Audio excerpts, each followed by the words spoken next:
So the next session that we've got, if you're staying around on the main stage, is a panel interview session. How we got here, analysts' stories of rising to the challenge. Our interviewer today is James Sandy, who will be drawing out reflections, lessons, and personal journeys from our panel. Over to you, James.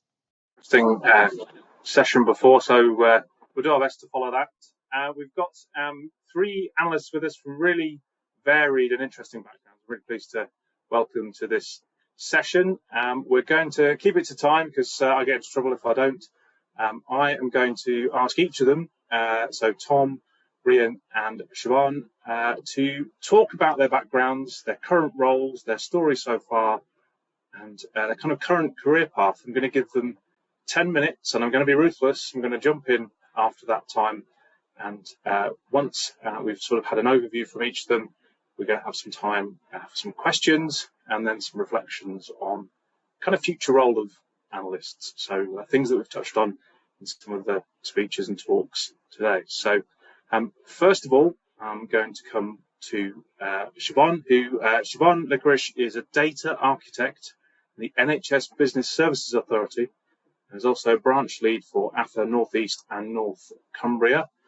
And Siobhan, you're going to tell us a bit of your life story, or as much of it as you can manage in the space of 10 minutes. So I'll pass to you first, and then we'll come to Rian after you. So Siobhan, please.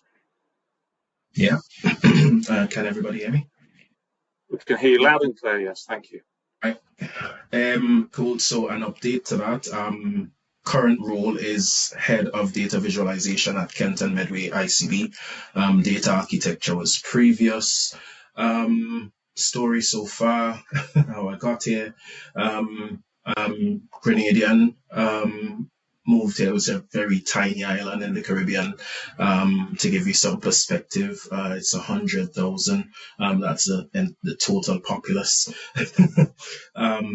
Moved here July 2017 after having quite a decent enough career in graphic design and the creative industry and government and the educational sector as a monitoring and evaluation officer. I am information systems trained, so moved to the UK 2017, got into the NHS November 2017, so give or take 8 years now, and fell in love with it. Just to be clear, I'm based in the Northeast, moved to the Northeast from Grenada, go figure, absolutely love it, and you'd have to try really, really hard, an impossible task to get me out of the Northeast.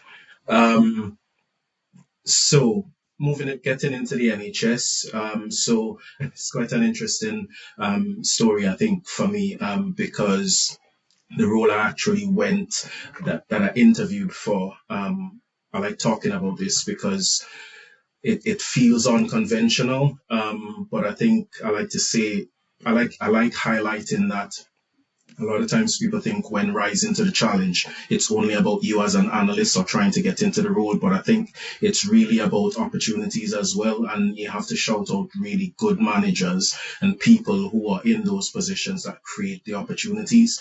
And I was given on multiple occasions that bit. So when I first interviewed to get into the NHS, I interviewed for a Band 5 manager role for MI team in HR Shared Services at the NHS Business Services Authority. Didn't get that, but I think through that, having a conversation from the interviews, the managers saw something in me, which I'm always grateful for. So got offered a Band 4 position as an MI analyst, and from there just sort of got in, did my thing. Obviously I came in with a lot of experience, and I think it was sort of bittersweet, because in my previous role in Grenada I was involved with the national vocational qualification. It's TVET, it's based on City and Guild, so I thought, right, okay, having these many years of experience, it would be quite easy for me to get into a role in the UK, and that was very much not the case. So I had to pretty much restart my career. Obviously had to put it on steroids a little bit to get back to position. But yeah, so I found it quite challenging that there wasn't like that transference of and recognition of skills and experience. But anyway, still I didn't lose it. Put that to use. Went into the band 4 role. Saw and felt the ceiling of that team. Great team, but it was just at the ceiling of band 5 essentially, which was the manager's role. So there was no progression. So did what we needed to do. Performance, did the evidence, so the execs and others would see and managers would see, right, okay, whatever we're putting forward as a proposal, as analysts, we always have to justify the justification of the justification. Bit of a mouthful there. So in doing that, I was able to progress into band 5 as a senior MI analyst, which was good for a while, but at the rate that I buzz, sometimes worryingly so, I thought, right, okay, well, what's next? And I like highlighting this bit as well, because I actually went for a band 7 role at Northumbria Healthcare. And again, I had a very similar situation where managers and interviewers, took that chance on me and saw the potential. And when I went for that band 7 role, I need to make a point about this. And I had a conversation with managers and stuff. They were like, "Oh, Siobhan, do you think you should go to band 6 first?" And I'm like, "No. Why would I do that? Because I feel like I can go to the band 7 now." And that's a nod to us as analysts. When we feel we're confident enough, we need to step up and do it, even if it's kicking the blasted door down. So did that interview, got offered the band 7 role, did that for a little bit. Then I thought, you know what, data architecture, got an opportunity there because we all sort of have this drive to be a complete analyst. Well, I do anyway. So I wanted to get a bit more flavor for that back end type thing because, sometimes there tends to be like a bit of a standoffish. And yeah, so, wanting to understand that, moved into data architecture, did that for a little bit. And then boom, here I am, head of data visualization at Kent and Medway ICB. And loving it. So yeah, so that's a bit of my career path and how I've gotten here. James, did you want me to cover anything else?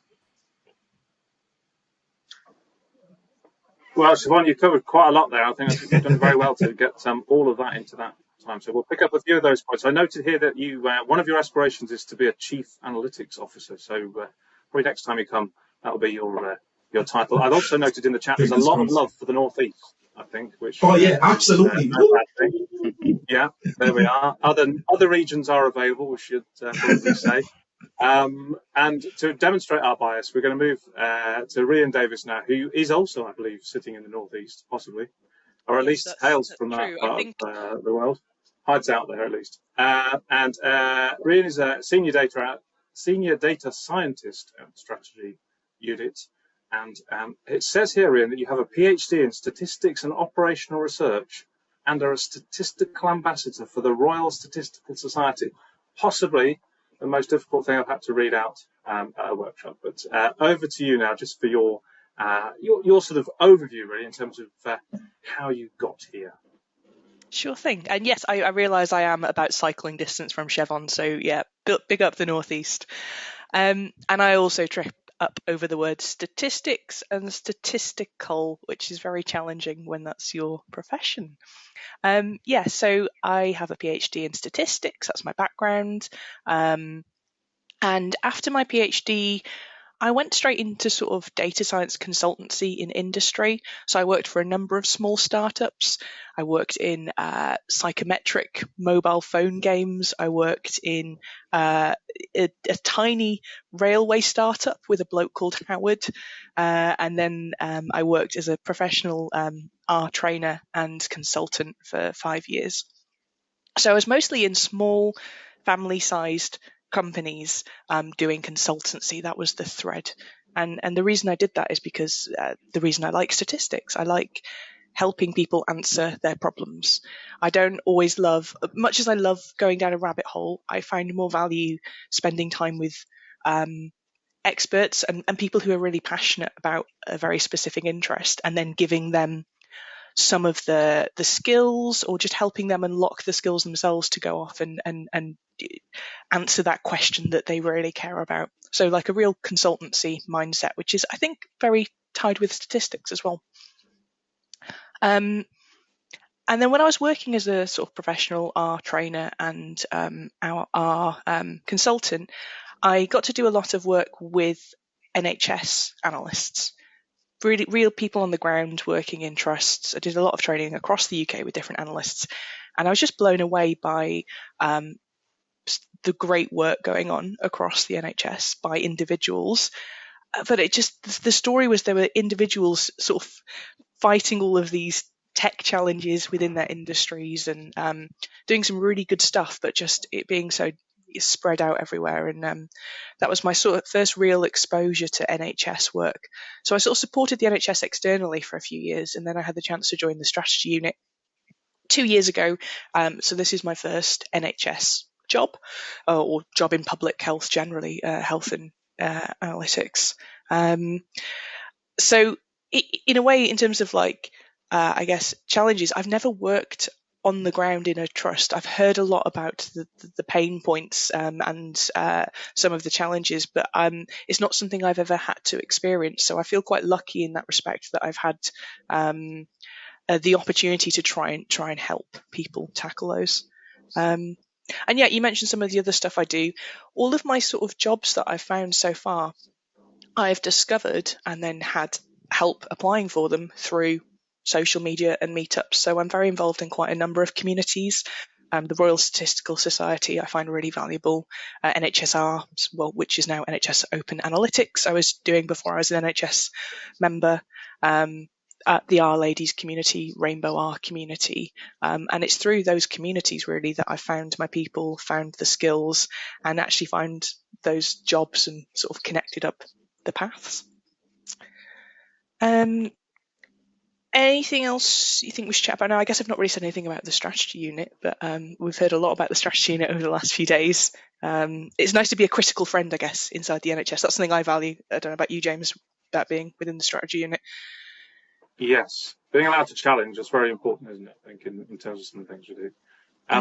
Thank you. Thanks for that. We'll park that for now, and we'll come back to some of the big testing questions. I'm going to fire at all three of you, so don't worry. You won't be left untouched by it. But last, but by no means least, we are pleased to welcome Tom Smith to our panel. And Tom is Head of Activity Analysis and Forecasting at Nottingham University Hospital's NHS Trust.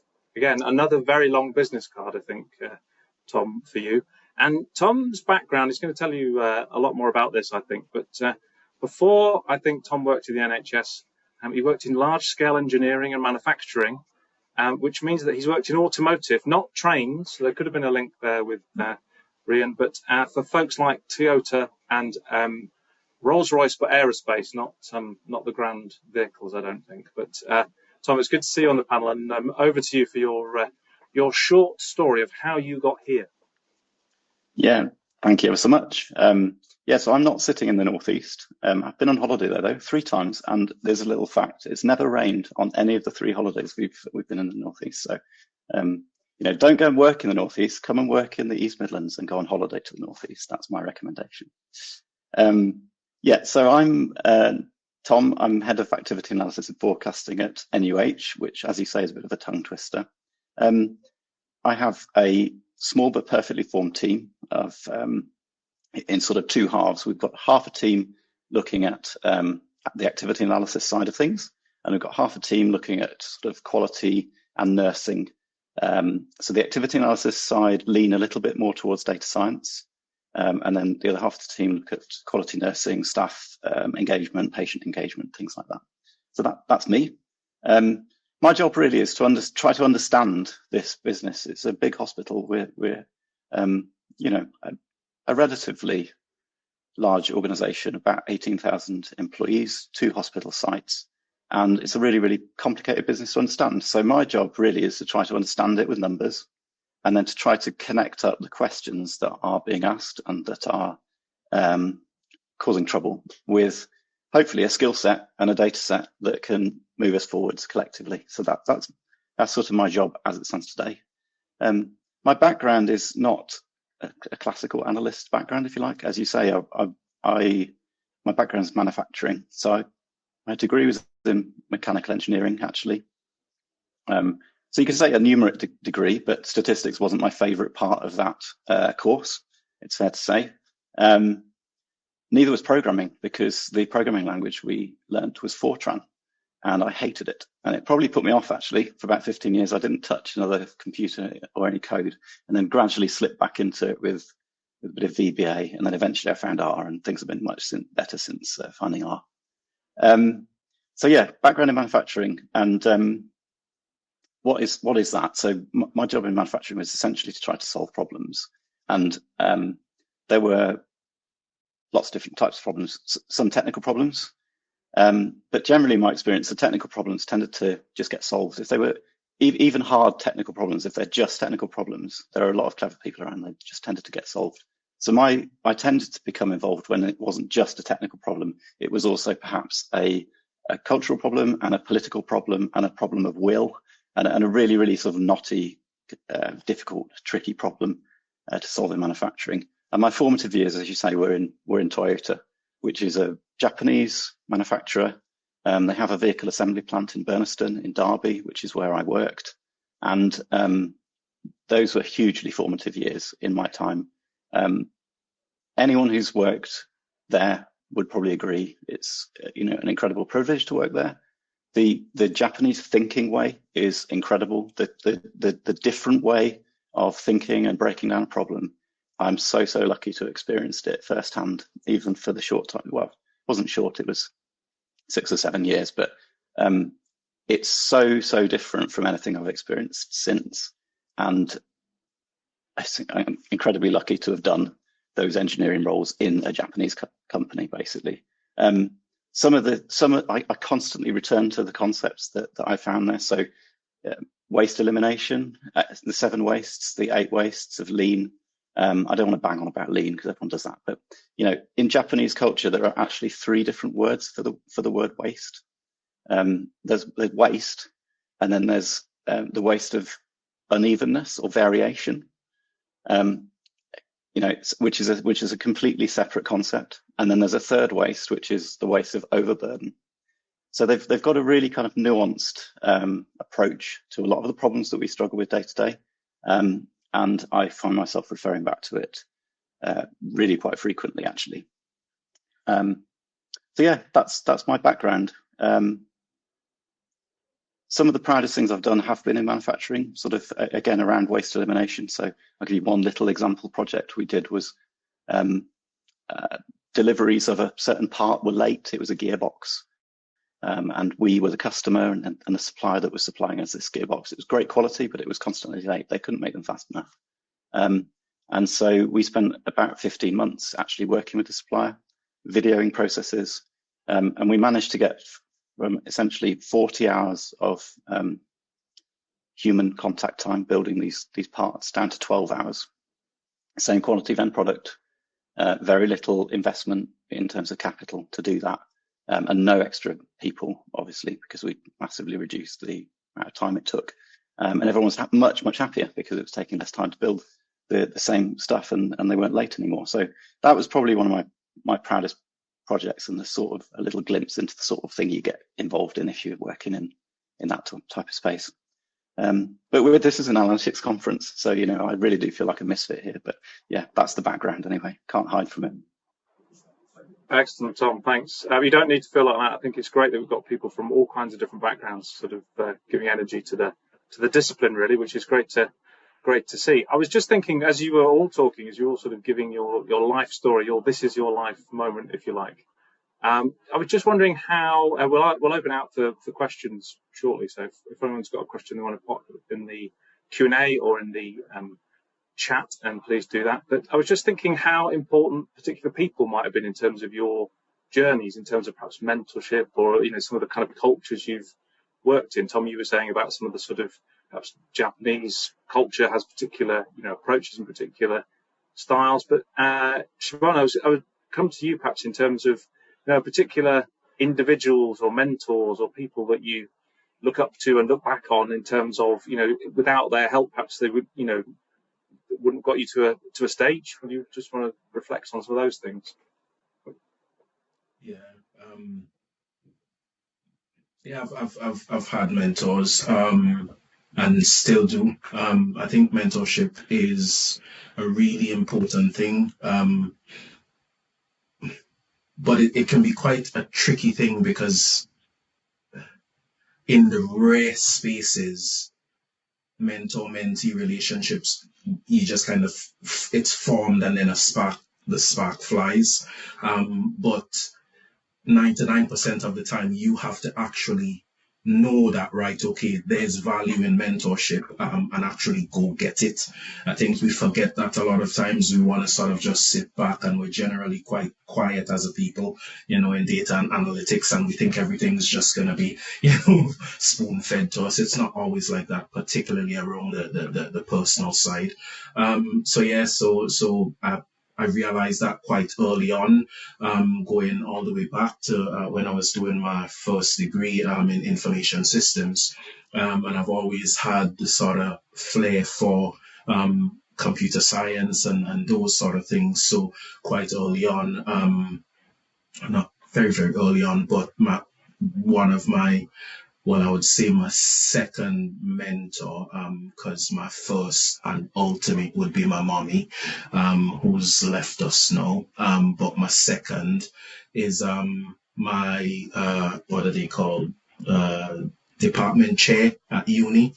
So doing the information systems degree, they were just introducing an information technology degree. We had a conversation. I was like, well, should I be changing? Because I have quite an interest in this, but then I'm still quite keen on the IS. And we had a frank conversation. He shared his lived experiences, and I really learned from that. And at times I can be quite a lazy bastard. But then in conversation, he said, right, Siobhan, we came up with a plan on how we can do a bit more courses per semester to actually get the benefits of both degrees. So I ended up doing that. Still got the IS, but I also got all the cores from the information technology degree. So that was the first flavor for me. And along the ways of moving to the UK, I've had mentors. Just to say, I've had both female and male mentors. And mentorship, for me, from my personal experience, it's not a thing that starts and finishes. So, as much as I can, name persons, it's about that relationship, really. So, I've had mentors that shaped me into becoming a data architect, mentors that shaped me into being the first ever analytics and visualization specialist at Northumbria Healthcare, getting into the HR department, you know what I mean? So it's about just being able to, first off, know that there's value in it, know that you need to go get it, and put the work in. And then you have to be vulnerable as well, because, what you are is reflected back to you. Yeah. Great, thanks. Rian, let's come to you next in terms of that kind of question about sort of key people or mentors that you've perhaps met along the way, or, perhaps you found their help and support invaluable. Yeah, so lots of people. No one clearly is picking out. The key thing for me is community. So the communities I've mentioned earlier, actually getting into those spaces. People I find are very generous with their time, and I like to, in my sort of approach to data science, always be helpful as the sort of core. That's why I'm doing my job, right? I want to try and help people, and it's something that certainly within, literally our data science team motto is kindness, world domination, and it's really nice to be part of a kind team. So people are very important. I have sought out mentorship, formal mentorship and informal, but also, despite the fact that I'm junior in my career, I do provide mentoring as well. And I think that's actually quite important. There's a sort of a mindset that you have to be a chief analyst, or, someone, mentors have to be these very high formal roles, and actually you can mentor. You just have to be a step ahead of the person who just wants a chat. So I get a lot of value and mentorship as such from the people that are actually coming to me for mentorship, if that makes sense. So yeah, I find connections with people and certainly communities really have been very valuable in my career. I think that's really interesting, isn't it? Because it is very much sort of multi-level, multi-layer kind of thing. You can mentor someone, but also, have a mentor or several mentors at the same time. Tom, let's come to you, give you an opportunity to speak to this one, because you touched on some of it in your potted history, as it were. But are there particular heroes or heroines that you could flag as being sort of key parts to your story, as it were? Definitely.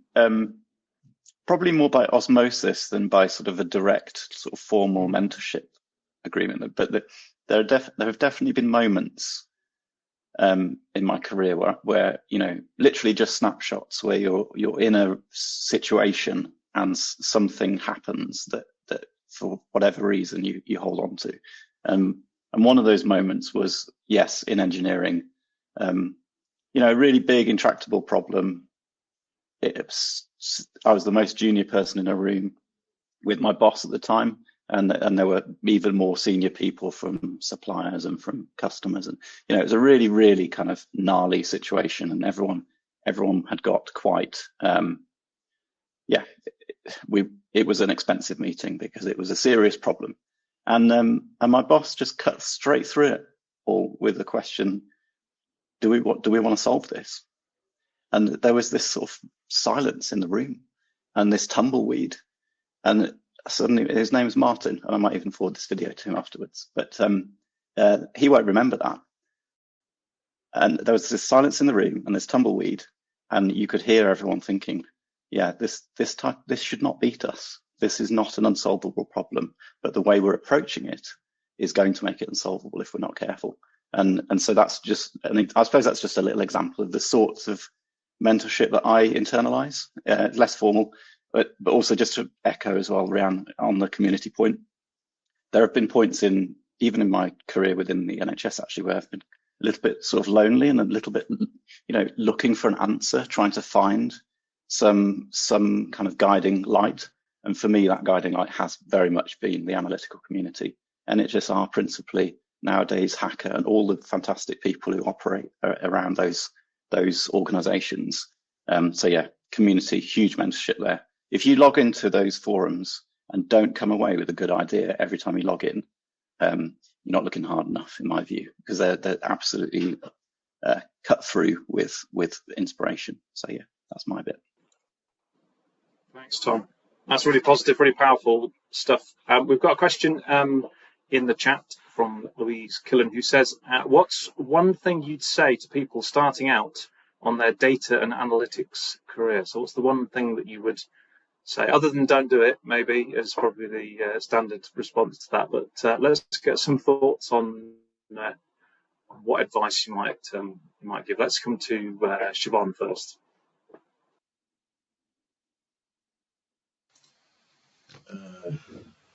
What advice?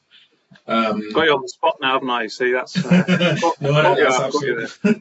absolutely fine. If we're talking data and analytics in the NHS, as much as we're feeling a bit shit at the minute, I'd still say do it, because the NHS is a great organization and no one day is the same. If we're talking about just data and analytics in general, I'd say the fact that you're thinking about it means you're already an analyst. So do it. And I love little quotes. And one comes to mind because great ships aren't built to stay in the harbor. So once you've had that thought, jump, leave the harbor and take the journey. The waters are going to be rough, as is life, but do it because it's really rewarding, and remember, you can pick the technical skills up as you go on, but try to put most of the effort into getting your mindset right. That's where the trick is. Because, and no disrespect to anybody, but to myself, to whatever, I like to say you can teach a pencil to use Power BI. But with the art of questioning, not everybody gets that. So ruminate on those things, and take the journey and just pick these up as you go on. That would be my answer to that. Great, thank you. Rian, let's come to you. What would you say to someone starting out their career in data and analytics? I would say share your work for a number of reasons. From a personal career growth and profession, if you share your work, if you put code on GitHub, if you write blogs, write tweets, tweets are off now, other social media is available, you will be creating an online portfolio, right? In the same way that artists have portfolios, as data professionals, we should have portfolios which share our work. So from a personal development, share your work. But also that process of communicating your work, whether that's putting comments in your scripts or writing tests or writing a README file for your code or writing a short little blog, communicating your work in any format, giving a talk, a presentation, a meetup, will make you a better analyst, because you have to think about how you communicate that model or that approach to someone who doesn't know as much as you. So by sharing your work, you will be creating a portfolio and you are improving your analyst skills. And it can be very vulnerable. It's really scary putting a script out on GitHub. You feel like people are just going to jump on it and tell you that it's rubbish. And actually, for me, probably the most of my coding ability and my end-to-end data science ability went up massively when I switched from PhD working individually to writing code with others. That was the way that I learned the best. So feedback from a critical friend will help develop your skills more rapidly than working in a silo. And it's also a good thing to do, right? Open code is what we all believe in. So share your work. Excellent, thanks, Tom. How about you? What sage advice could you give to the budding young data stroke analytics person? I'd say do it. That's because there's a lot of interesting work to be done, and it's a fantastically broad field. You can find your niche within it. I'd say learn to code, get that done, but don't focus on it beyond what is required to do the day job. So choose your language carefully. I'm in a big room here now, and I know that no one's going to throw anything at me, but if you've got a choice between learning a proprietary scripting language that your business happens to use and learning an open source language which is used everywhere or in a great many places, do yourself a favor and choose the open approach, because you'll find that opens doors, doesn't close doors in the future for you. But notwithstanding that, do not focus on the technical. Don't go too far. That will come. You won't be able to avoid getting drawn into the technical. I'd say the main thing is understand the business that you're working in, understand the organization that you're working in, understand what keeps people awake at night. What does your boss lie in bed at night worrying about? What does their boss lie in bed at night worrying about? What does your chief operating officer worry about and your chief exec? And try to sort of align yourself to those problems and bring a little bit of yourself and your skill set into at least partially contributing to throwing light on those problems. And I think if you do that with code, it means that you can forget about it and then come back to it in a year. Just as you thought it was safe to completely forget about it, it's still there. You can run it and pick the question back up. But importantly, you'll be understanding the business and you'll be relevant. You'll make yourself relevant. And from there, you choose any one of 1,000 careers inside this profession. You can pick whichever way you want to go because there's so much of it. Great. You've all given a very powerful answer, which is essentially just do it. And I think that's a phrase we could have used had we not been pipped to the post by a large sports manufacturer, but we could still probably adapt it in some way. So we'll keep that one on the list. We've got another question from Sheila Ali, who's asked if there's any advice that the panel can give on breaking through glass ceilings. So things that hold us back in terms of progressing within organisations, particular institutional biases or restraints that might exist. Let's get some thoughts on that. I'm going to come to Rian first, I think, this time on this one. A glass ceiling, how do you break through that? You could see me thinking I don't know how to answer this question, so I'll go straight to her. Yeah, well, actually, Chevron was saying earlier about applying for a job and wanting band 7, and they said, go, have you thought about band 6?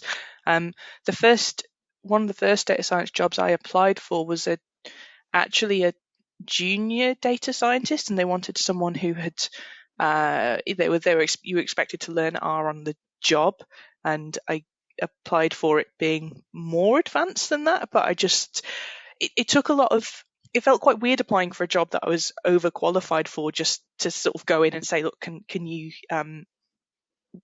will you adapt this for me? But that certainly took a bit of courage. Yeah, it's a question I get asked a lot, especially through my work with things like Our Ladies and Rainbow R. And honestly, I'm still figuring it out. I've definitely had experiences, certainly when I was in the railway industry, of being a young female in the room and no one really listening to what I was saying, despite the fact that I knew the most about that topic. And I think I'm still trying to work out how to do things. But when we work it out, Sheila, we'll smash it. It's encouraging. Chevron, how about you? What advice might you give? You touched on a couple of things in terms of representing and standing up against perhaps fairly conservative cultures with a small c. So what advice might you give for breaking through that ceiling? Yeah, Rian's right. There is no one solution that fits us all.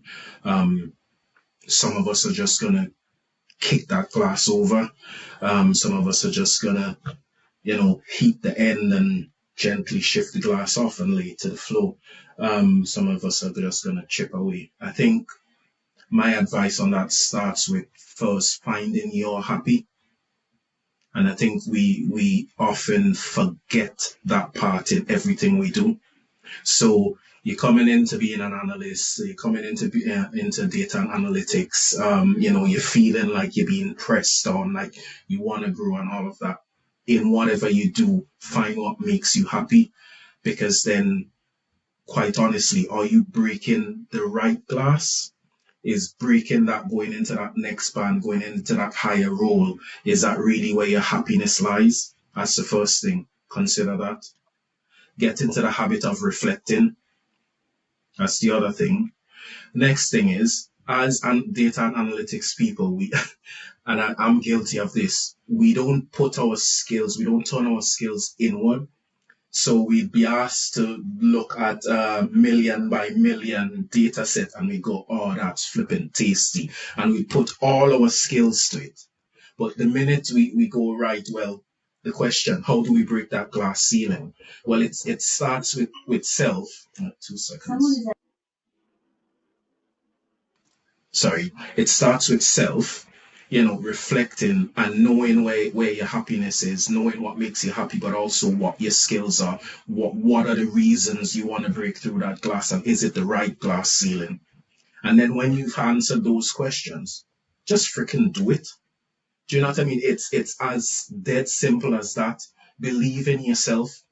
When I went in, sitting at band 5, going for band 7, I had no other thing in my head but getting that band 7. And you have to believe in self. So as much as you'll find mentors, you'll find your community, we cannot forget that it's about you. A lot of it is about you, and it's your passion and it's your motivation, because we all have that strength. I'm kind of preaching now, sorry, but it's, you have to sit with yourself and think about those things because we all have it in us. Do you know what I mean? So that would be my bit on it. Excellent, thank you. Tom, let's come to you because Tom, you've got a number of perspectives in terms of different industries, which I think probably have slightly different tinted glass in terms of the ceilings within them. So let's get your thoughts on this one. Yeah, I think everywhere. I'm in, let's say, the middle of my career, maybe the beginning of the end, maybe the end of the middle, maybe the middle of the middle. Let's go with that. So I've seen a few organisations now, and they're all different. But I think I've seen enough to know that if you're really, really struggling with a glass ceiling, it's probably not a place you want to be spending much of your career. Don't waste your career minutes, your career hours trying to smash through a glass ceiling. Get your portfolio done, like Rianne says. Be out there, and for every company with a glass ceiling, there's a company desperate for your skills that you can help, and that's going to be much more fulfilling for you. And actually, collectively, sort of globally, it's going to be much more progress for the world. You're going to make more with what you've got if you're not trying to smash through ceilings. So that's a bit of a scary thing to say as a manager. And I hope if my team are watching this at any point in the future, hold me to account, but also, be gentle at the same time. Because, but fundamentally, if you're really, really struggling with that, you've always got the option to vote with your feet and to go and get it done somewhere else. And I'd say, yeah, good organizations and good managers don't let glass ceilings happen. So yeah, I might live give to your regret team that. a recording for homework, I think, is probably what you need to do there.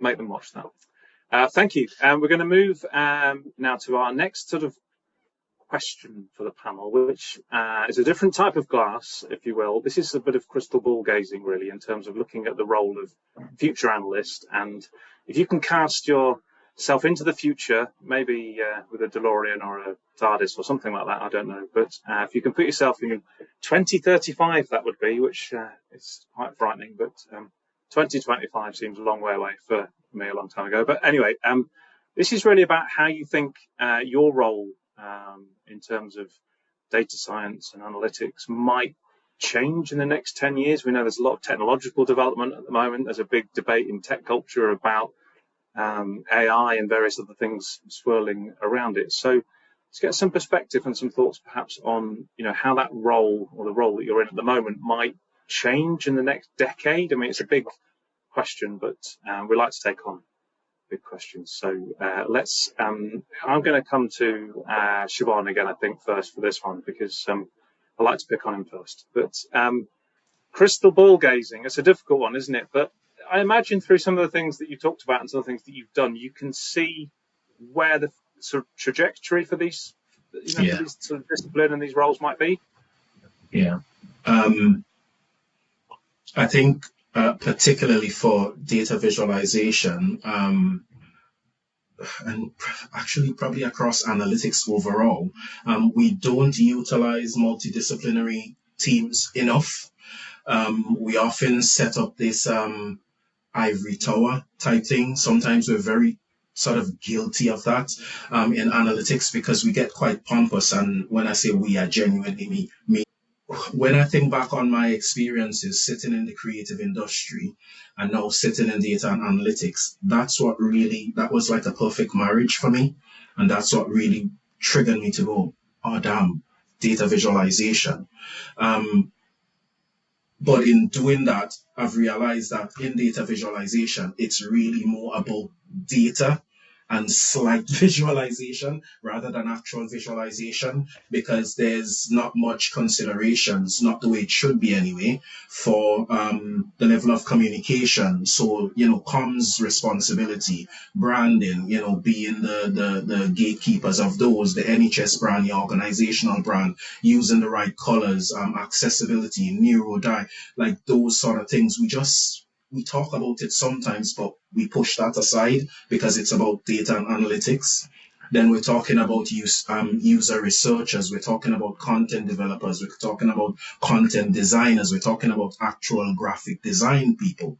User researchers, many a times across the 2 days of HACA, we've heard people go, oh, you need to talk to your stakeholders, or you need to go back and talk to your community. Somebody was asking, when do we really engage the community?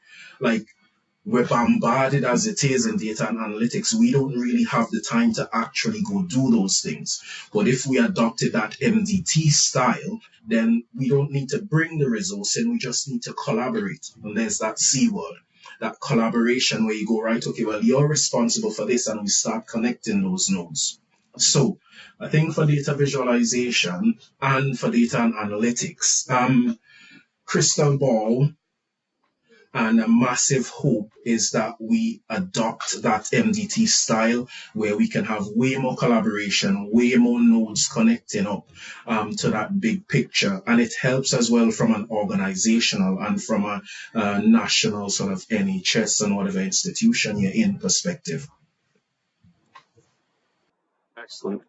Rian, I saw you nodding through a number of those points. What does your sort of prediction look like for the future in terms of how these things might evolve and change? And as you know, we touched there on sort of the multidisciplinary nature of things, but I imagine you mentioned that you came from a kind of apps background. You mentioned you've been involved in app development things before. So at some point I was thinking Angry Birds was the future, wasn't it? But I wonder what the future Angry Birds might look like. I don't know.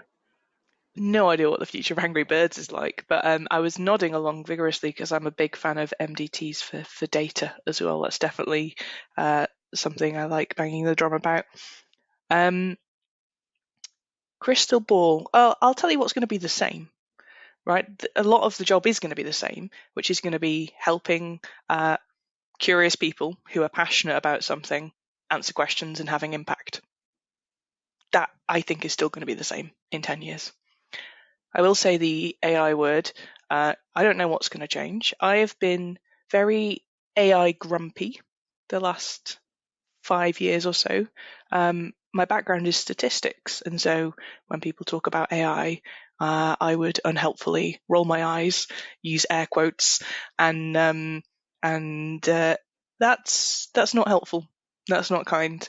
And if I'm grumpy about how AI can support some of the work we do, when people seek my advice, then they will go and seek advice from other people, snake oil salesfolk, who will sell them stuff and do AI to them.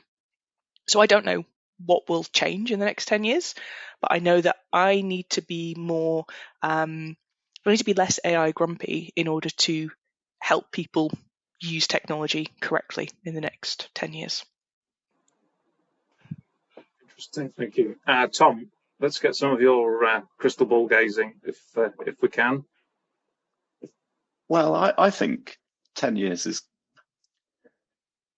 I think we'll have a little bit more technology around us. We'll be, AI might be taking a few hours out of every day, or letting us do a couple of hours of extra, or achieving a bit more each day. But I think probably the main thing that's going to change is, or what I hope is the case in 10 years, is that we're all much better connected.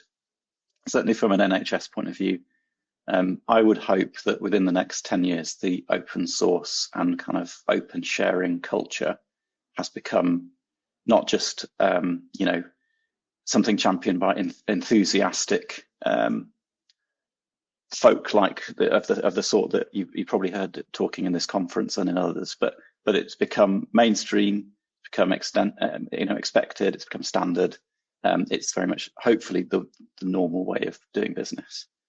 Certainly in the NHS, where we don't have any commercial pressure to stop us sharing. We all are in the same organisation with different letterheads, but fundamentally the same organisation, and there's no sort of systemic reason why we shouldn't share. That's different in the commercial world. You shouldn't share because someone's going to copy your idea and compete with you and sell it for 10% cheaper.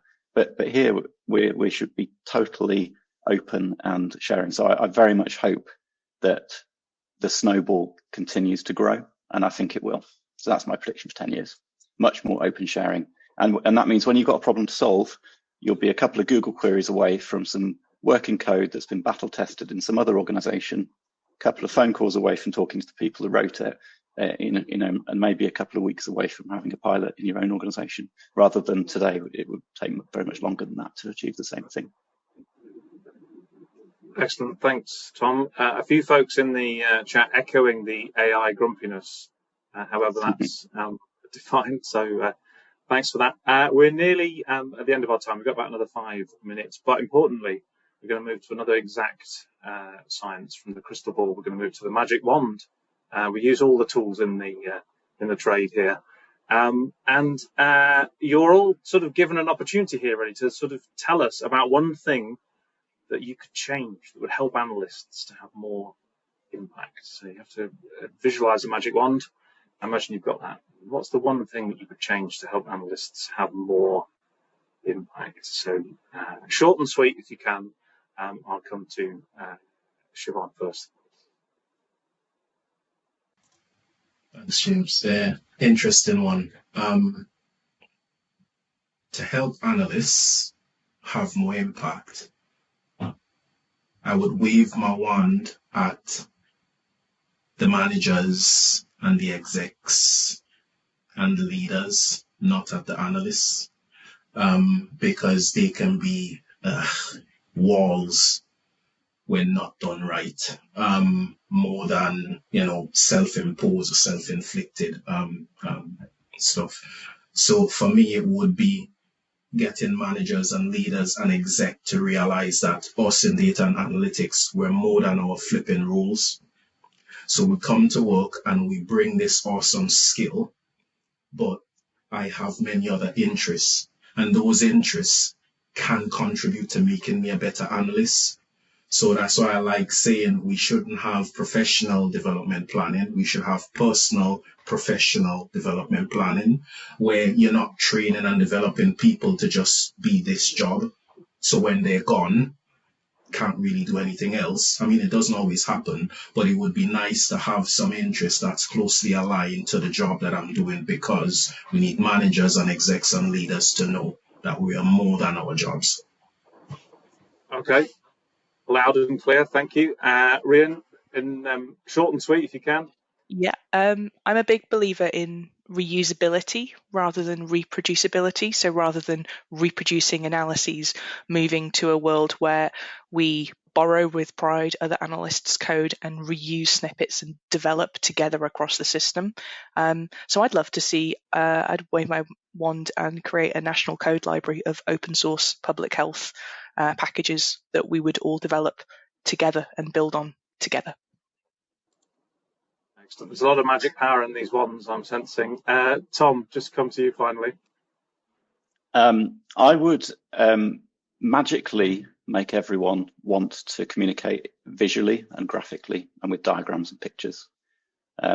So I would love to turn up in the future post wand waving to meetings where people bring mental models as little flowcharts and concepts, and then during the meeting we can decide, here's four different concepts, and the meeting can be about turning them into one and coming away with complete agreement, or the meeting can be about here's a much deeper understanding about how those four concepts are different, and at least now we understand where we disagree, because I think that's much easier to do graphically. And to enable that, I would pass a law.